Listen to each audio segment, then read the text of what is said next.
जय हिंद दोस्तों। देखिए, हम पढ़ रहे थे भारतीय संविधान का भाग 6 राज्य देख रहे थे हम। राज्य उच्च न्यायालय कंप्लीट किया हमने। फिर हम अधीनस्थ न्यायालय भी देख रहे हैं। आर्टिकल 233 से स्टार्ट हो जाते हैं अधीनस्थ न्यायालय। वही अधीनस्थ न्यायालय जिनके अधिकार मतलब जो उच्च न्यायालय के अधिकार क्षेत्र में जो न्यायालय आते हैं उनको अधीनस्थ न्यायालय बोलते हैं। उच्च न्यायालय उन पे निगरानी रखता है, सुपरविजन का काम करता है।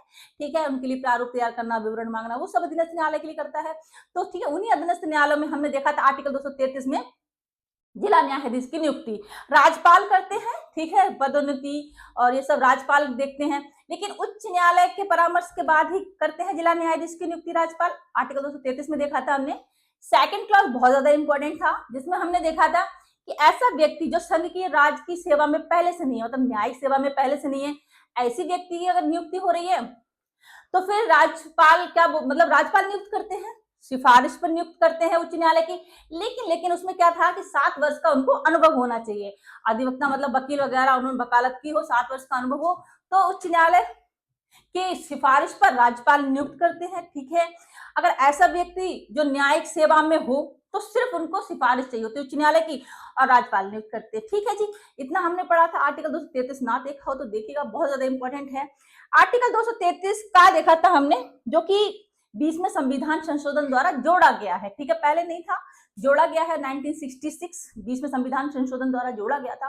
क्या था कि कुछ नियुक्तियां ऐसी हुई थी जो आर्टिकल 233 का उन्होंने पालन नहीं किया। ठीक है, जो कि परामर्श लेना है ना उच्च न्यायालय से, तो ऐसी कुछ नियुक्तियां उत्तर प्रदेश गवर्नमेंट ने की थी जो कि उल्लंघन हुआ आर्टिकल 233 का। ठीक है, तो उन नियुक्तियों को वैलिड करने के लिए आर्टिकल 233 का जोड़ा गया था। आपने आर्टिकल ना देखा हो तो देखिएगा, हमने अच्छे से पढ़े हैं दोनों आर्टिकल्स। आज हम आर्टिकल 234 देख लेते हैं। न्यायिक सेवा में जिला न्यायाधीशों से भिन्न व्यक्तियों की नियुक्ति। जिला न्यायाधीश से अलग दूसरे न्यायाधीशों की नियुक्ति, ऐसे बोल सकते हैं। देखिए, जिला न्यायाधीशों से भिन्न व्यक्तियों की किसी राज्य में न्यायिक सेवा में नियुक्ति उस राज्य के राज्यपाल द्वारा होती है। ठीक है, लेकिन राज्य लोक सेवा आयोग से उनको परामर्श चाहिए होगा। ठीक है, और ऐसे राज्य के संबंध में अधिकारिता का प्रयोग करने वाले उच्च न्यायालय से परामर्श करने के पश्चात की जाएगी। मतलब उच्च न्यायालय कौन सा, जिसके अधिकार क्षेत्र में अधीनस्थ न्यायालय आता है, ओबीसी उससे परामर्श करेंगे और राज्य लोक सेवा आयोग से परामर्श करेंगे, उसके बाद राज्यपाल नियुक्त करते हैं। ठीक है जी, देखिए फिर से पढ़ते हैं। जिला न्यायाधीशों से भिन्न व्यक्तियों की किसी राज्य में न्यायिक सेवा में नियुक्ति उस राज्य के राज्यपाल द्वारा होती है। ठीक है, संघ के लोक राज्य लोक सेवा आयोग से तथा मतलब उच्च न्यायालय जिसका अधिकार क्षेत्र में वो अधीनस्थ न्यायालय आता है, उस उच्च न्यायालय से परामर्श करने के पश्चात ही राज्यपाल करते हैं। ठीक है, एक नियम द्वारा मतलब क्या होता है, राज्यपाल नियम बनाते हैं, राज्यपाल द्वारा निमित्त बनाए गए नियमों के अनुसार ही की जाएगी। ठीक है, नियम वगैरह बनाए जाते हैं राज्यपाल द्वारा। देखिए, राज्यपाल मतलब बेसिकली नियम तो राज्य और राज्य विधानमंडल सरकार से ही बनाए जाते हैं।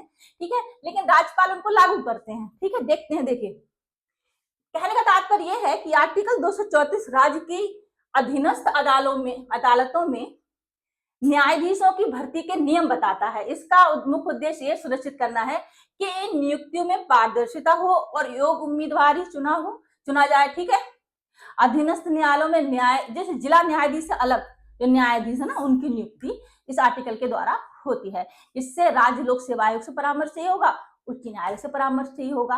आया समझ में? ठीक है, देखिए नियुक्ति की प्रक्रिया यहाँ पे देखिए। ठीक है, देखिए नियम बनाना, स्टेट रूल। सबसे पहले राज्यपाल क्या करते हैं, उन नियमों को बनाएंगे जिनके आधार पर भर्ती की जाएगी।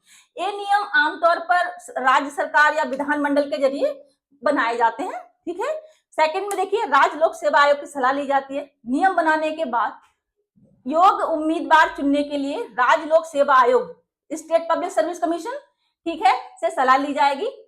आयोग क्या करता है, लिखित परीक्षा या साक्षात्कार जो रहता है ना, उसके माध्यम से अभ्यर्थी का मूल्यांकन करता है और सूची बनाता है। ठीक है, उच्च न्यायालय की सलाह देखिए कैसे ली जाती है। इस प्रक्रिया में राज्य के उच्च न्यायालय से भी परामर्श किया जाता है।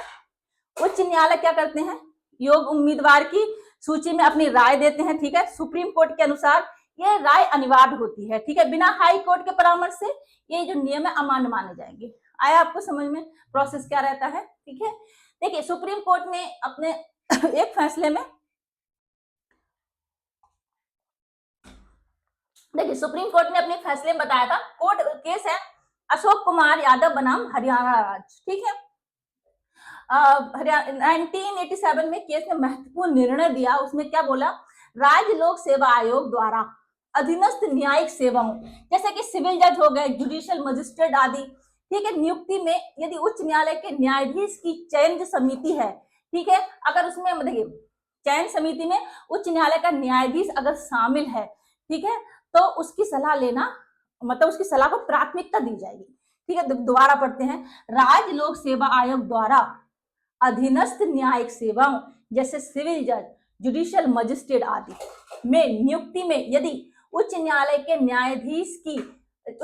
न्यायाधीश को चयन समिति में अगर शामिल किया गया है तो उनकी राय को विशेष वरीयता दी जानी चाहिए, ठीक है। चयन समिति में उच्च न्यायालय के न्यायाधीश को अगर शामिल किया गया है तो उनकी राय को प्राथमिकता दी जाएगी। जो सूची है, जैसे मतलब जो भर्तियां हो रही हैं, ठीक है, जो, ठीक है, उनमें इनकी जो राय देंगे ये सब अभ्यर्थी को, ठीक है, ये सूची में से बनती है, तो इनकी राय को विशेष प्राथमिकता दी जाएगी, मेरा कहने का मतलब है, ठीक है।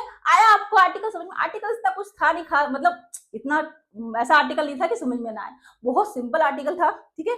नेक्स्ट हम आर्टिकल 235 देख लेंगे, ठीक है, नेक्स्ट वीडियो में। देखिए आर्टिकल हमने 233 का पढ़ा था लास्ट वीडियो में, इन आर्टिकल्स का भी जिक्र हुआ है कि आर्टिकल 200 जो नियुक्तियां हुई थी, ठीक है, जिनको अवैध घोषित कर दिया था, सुप्रीम कोर्ट में केस हुआ था, तो क्या बोला था, आर्टिकल 234 में भी अगर अनदेखी की गई हो तो भी वो नियुक्तियां वैध होंगी, ठीक है। तो इन आर्टिकल्स का जिक्र हुआ है, आर्टिकल 234, 235 हम पढ़ेंगे तो चीजें बहुत अच्छे से क्लियर होंगी। प्लीज एक एक आर्टिकल को फॉलो करते जाइए, ठीक है जी, ताकि बहुत अच्छे से समझ में आए, ठीक है।